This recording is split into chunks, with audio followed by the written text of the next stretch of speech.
Hi, everybody. I'm Charlotte Gill, and I head up campaigns and public affairs at the MS Society. And I'm Yvonne Carroll, and I'm one of the senior campaigns officers at MS Society. okay, and yes, we're here to talk to you a little bit today about PIP, personal independence payments, and it kind of links quite naturally into some of the conversations we've just been having, because PIP is obviously a benefit and it's received by lots of people. It's not a means-tested benefit, but it is received by lots of people who struggle with the extra cost of being disabled. So, next slide.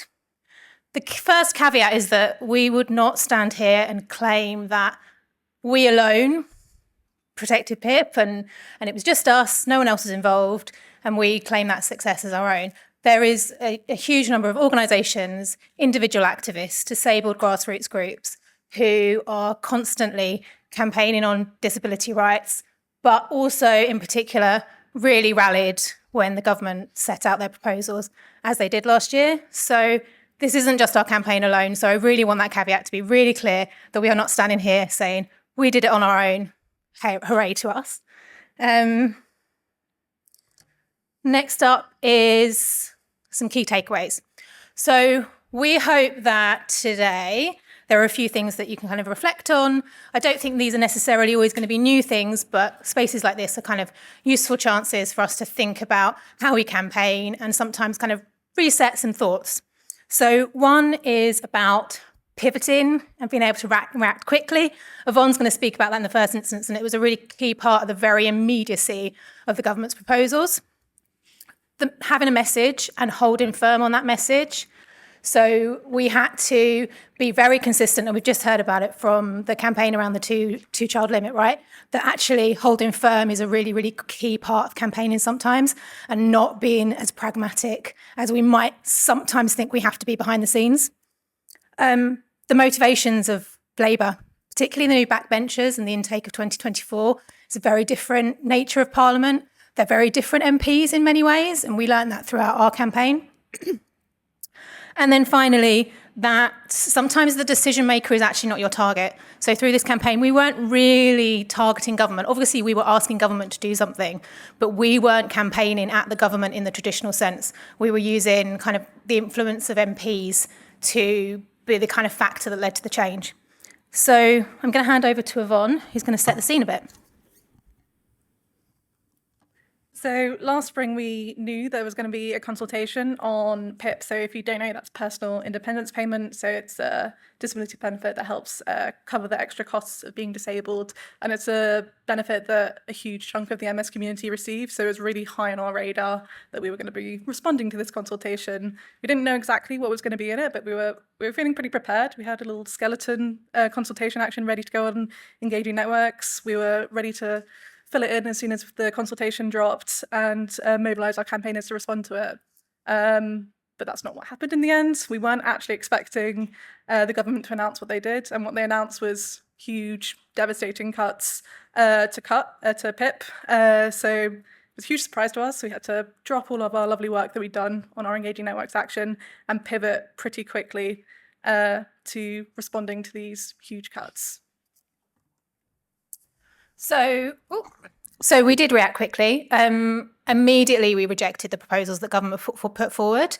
And one of the crucial things around this is we actually used the government's own narrative against it. So the government were talking about this being a moral imperative, and actually we very quickly said, actually, this is immoral. These cuts are immoral cuts. And I think that was really crucial. We were very strong and quite forthright for the MS Society. It did lead to questions from our exec team and our board around kind of how strong we were. But I think one of the benefits is we reacted a little bit from kind of, there is an element of gut instinct in this, in campaigning. We just thought we have to challenge the government with the terms that they're using. We can't let them shape the narrative that this is a moral duty for them to act in this way. We had to be really firm that actually it's the complete opposite. And it helped us get quite a bit of cut through straight away. So we had a few headlines that picked up on our quote. And I think it was really important, a contribution to many other people's reactions as well, but it did contribute to shaping the narrative and shaping the kind of challenge back to government that this was really an outrageous kind of proposal to cut PIP. And we also knew we had to galvanise our campaigners pretty quickly. PIP has been a major campaign issue for us for more than a decade. It's something that people with MS consistently tell us is like the highest priority campaign for us. So we knew in that first instance we both had to update our community and also kind of reassure them that we're going to be campaigning on this pretty hard and pushing back as much as we possibly can. But in that initial kind of reaction, we hadn't had any time to think about our strategy, what we were going to do, how we were going to be tactical, how long we were going to have to push back on these cuts. So in that first instance, we decided we just need to get something out there. So we developed some social media share graphics, you can see on the screen there.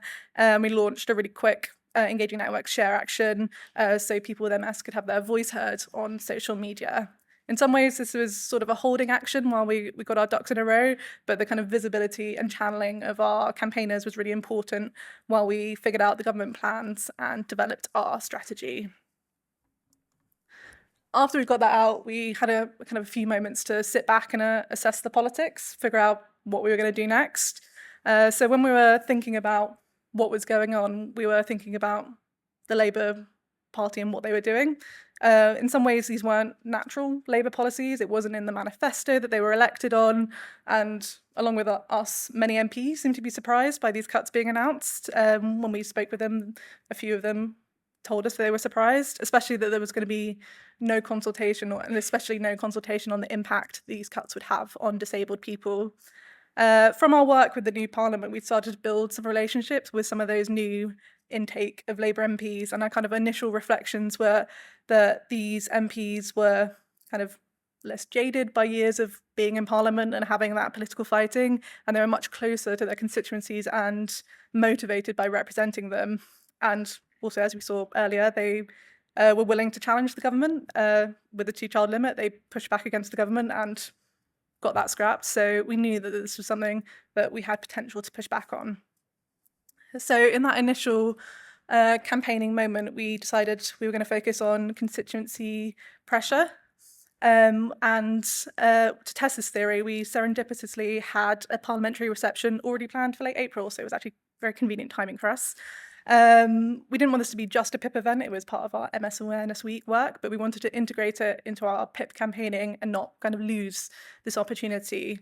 We invited Minister Timms to speak, so you can see him there, and he did speak, and the kind of chatter in the room and things that Minister Timms himself said were pretty focused on these PIP cuts, so we wanted to make sure we used that opportunity.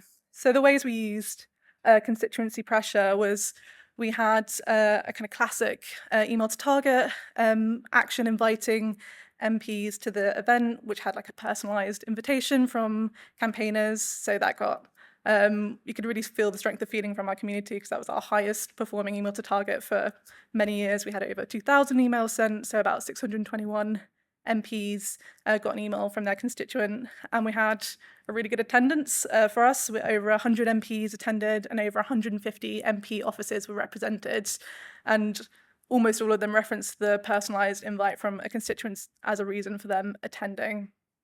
And we also used the event as a kind of another opportunity to use that constituency pressure by making these bespoke constituency packs for every single MP, which was an incredibly arduous and time-consuming thing that our public affairs team had to do, but that wasn't me, so it doesn't matter. As part of that supporter journey, we collected testimonials from our campaigners, and we asked them, what do you most want your MP to know about living with MS? And kind of unsurprisingly, a huge number of them referenced PIP in that. So a lot of the quotes that MPs would have received referenced the kind of impact that cuts would have on them and their lives. So you can see what those constituency packs look like on the board. I think there's Wes Streetings on there, who I guess is maybe not focused on constituency influencing at the moment, but he was last spring, we hope. It soon became clear to us that we needed to kind of focus on backbench MPs and the power they have to influence government, and they could even potentially vote down any cuts. So our focus was, from that moment, was giving political cover to backbench MPs to challenge the government where they could.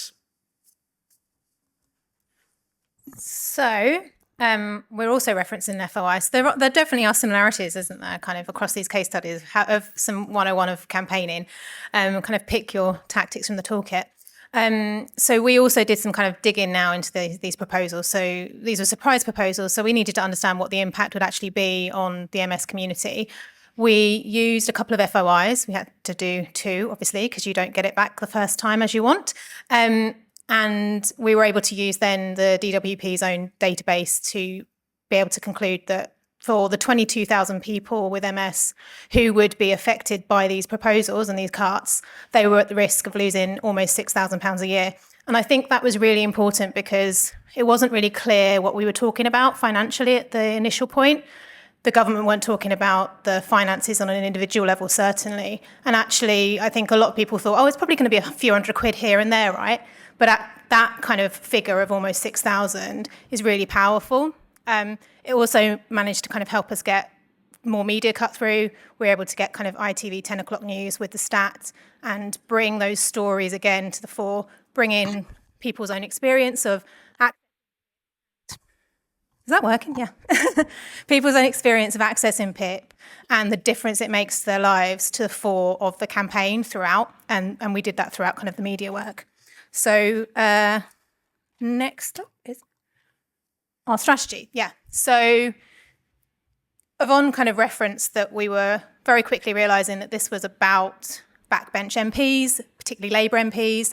So our strategy was very much about thinking for those who were already aligned with us, already asking questions and speaking out about these cuts, we wanted to give them the political cover to be able to act so that it didn't have to be about internal party politics. It didn't have to be about them wanting to undermine the government or cause problems. It was actually about them representing their constituents. They were incredibly motivated by being a constituency MP, and we wanted to give them the power to be able to use their voice and actually challenge the government from that angle, rather than it being kind of internal party politics fighting.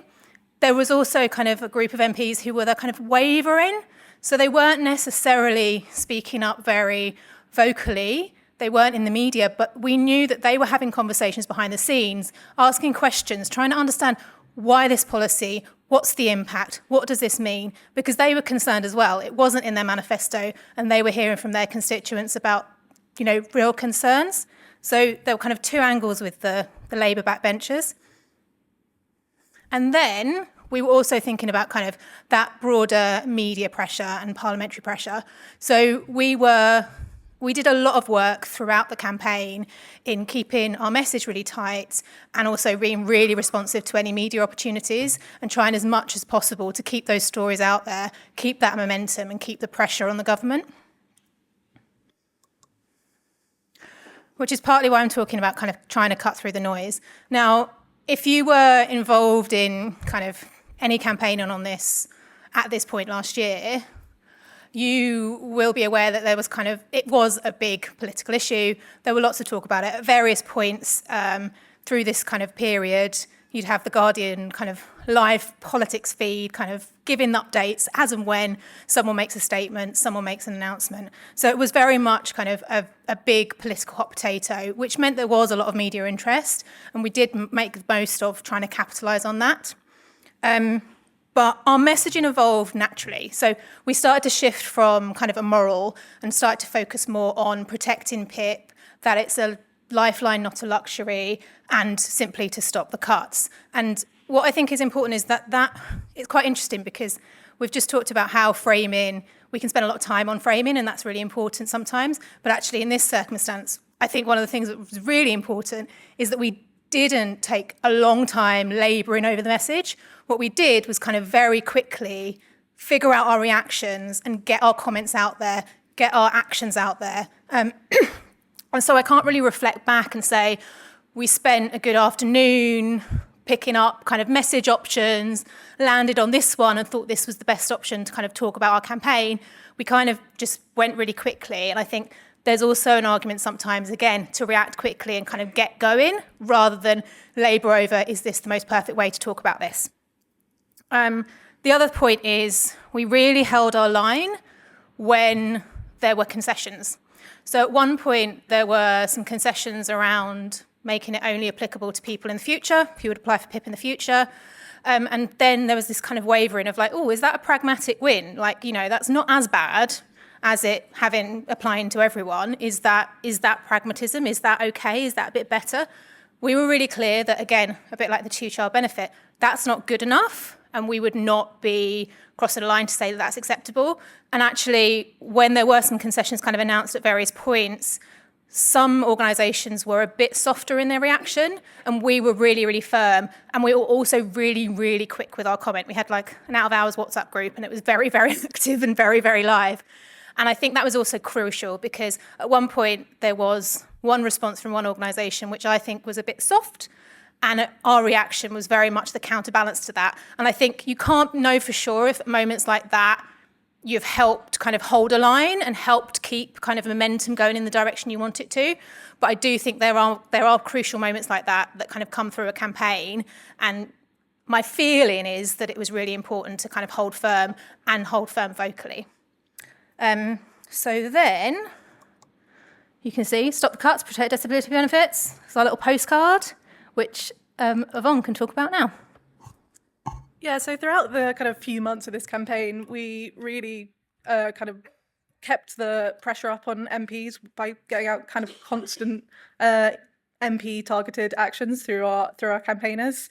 So we had emails to MPs, we asked our campaigners to meet with their MPs, we even asked them to call them, which we'd never done before, and got like quite a good response from them. And you saw our postcard just there, where we asked our campaigners to send actual physical postcards to their MP offices so they could have something in their hand to have a message from someone with MS saying these cuts are really going to affect my life. And we kind of launched those campaign actions throughout different crunch points around kind of votes, negotiations. If there was anything about cuts really high up in the press, we kind of reshared our campaign actions so we could keep that really steady drumbeat of pressure on MPs to say that to them, we're not going to accept these cuts, and hear from your constituent about why these cuts will affect people with MS. So I think we had 5 MP actions over the course of this period, and we were frequently segmenting using EN so we could target Labour MPs with a really punchy message from their constituents. And we tried to keep people up the ladder of engagement to keep the constant pressure on their MPs. So I think, I can't quite see the stats, but we had over 5,000 campaign actions sent during that point. Almost all MPs were contacted, and it was over 2,000 postcards sent to MPs. And we really felt the kind of like strength of engagement from our community. From our internal metrics, this is the most engagement of our campaigns for many years, and many people were taking every single action. And we tested donating to support the postcard action. So 1 in 5 people who took that action donated, which was really positive for us and really shows the kind of urgency and strength of feeling from our community, which is what worked throughout the campaign. And so the other point of this is, obviously, as we've talked about, backbench MPs being really crucial and that parliamentary engagement. So we can't overlook the role that kind of public affairs played in this. So what was really crucial for us is to kind of bring some of that public affairs nous and savvy to the campaign as well. So our public affairs team were kind of in and out of Parliament, attending various meetings and kind of conversations in corridors, but it was really useful to have that understanding of how those different blocks of Labour backbenchers were thinking and feeling, the conversations they were having. We were invited to many of those kind of meetings in Parliament where they were discussing what the government had said, what their actions would be, what their proposals might be back. And I think that kind of almost bread and butter, providing the expertise, providing the policy guidance, being really responsive to requests from MPs and kind of being around was a real crucial part of the campaign as well. And we did get some insight afterwards from kind of the summer last year that MPs were really rating our public affairs team as very effective. And certainly compared to kind of comparator organisations who were even kind of larger than ours and had bigger teams. So I think a huge part of that was our real responsiveness and our readiness to support those MPs and provide them with that kind of community insight and also policy nous when they needed it as well. So in summary, what did we do? So I'm going to look at the slides over here. We reacted. So we reacted quickly. We didn't worry about the tactics to start with. We just kind of got stuff out. We didn't have a chance to really think about the finer details of the strategy, but we responded immediately. We galvanised our community straight away, and then we kind of took a thought, took a moment and got together. We integrated. So we had things that we were already doing. So obviously we had the reception already. So we were able to integrate campaigning into that. But we also integrated into other things that the organisation was doing. We were able to kind of pull together and make the case to the organisation that this would be a kind of cross-organisational priority, which in a kind of traditional charity is sometimes quite difficult to get that cut through, especially when it clashes at the key moment that you're launching a spring appeal, for example. So we were able to integrate into kind of communications channels that we had, kind of magazines that we sent out to the community. We even got a radio ad because one of our shops was going to open a bit late, like open for the first time later than planned. So we were able to use the radio ad space because everyone in the organisation knew about the campaigns. They were like, would you like a radio ad? And so there were moments like that where we were just integrating it into our work, and that was really important. We analysed, so we understood what the impact would be. We had the data, we had the stats, we had the voices and the stories from the community. We mobilised, so we did all of those actions. We supported our community to constantly kind of be in touch with their MPs at key moments. At every kind of crucial moment of a vote, we had an action that would mobilise people. And we messaged, we were consistent and clear that PIP is a lifeline, not a luxury. We said that over and over again. I said it on many media interviews. Became something I kind of probably repeated to myself in my sleep. But we also held firm when we could have gone, okay, let's be pragmatic. Let's take this as a win. We're not going to get any further. No, we can go, we can get this, we can scrap this. And we did at the very, very last minute when Tim's decided to came along and kind of usurped Liz Kendall and said, actually, we've changed the legislation and it's now this. And we nurtured. So we nurtured those MP relationships. We made sure that we were really kind of providing them with the support and cover they needed. And ultimately, we weren't really speaking to the government that much at all. So obviously, indirectly, and the demands of the government were to scrap it. But also, most of the time, our message was to MPs to do the right thing by your constituents. This isn't a Labour policy. You can speak up. This is your role. We will give you the power to do so. And that was really, really important. And we won. And so that 100 million a year comes from the FOI stat. So it's also really useful to be able to see that stat come through from the very beginning of the campaign up to kind of the end, and the story where we were able to tell all of our campaigners to say that as a result of their campaigning, they were part of protecting over 100 million a year, which is obviously a huge number. And if we think about the impact on disabled people across the board, it's much, much greater than that. So there we go. Thank you very much.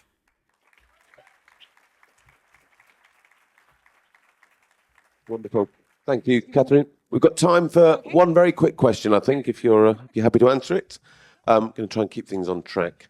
And I think this question's quite a nice one to end with. Did you have any opportunities to celebrate small wins during the course of the campaign, to motivate supporters to keep taking actions?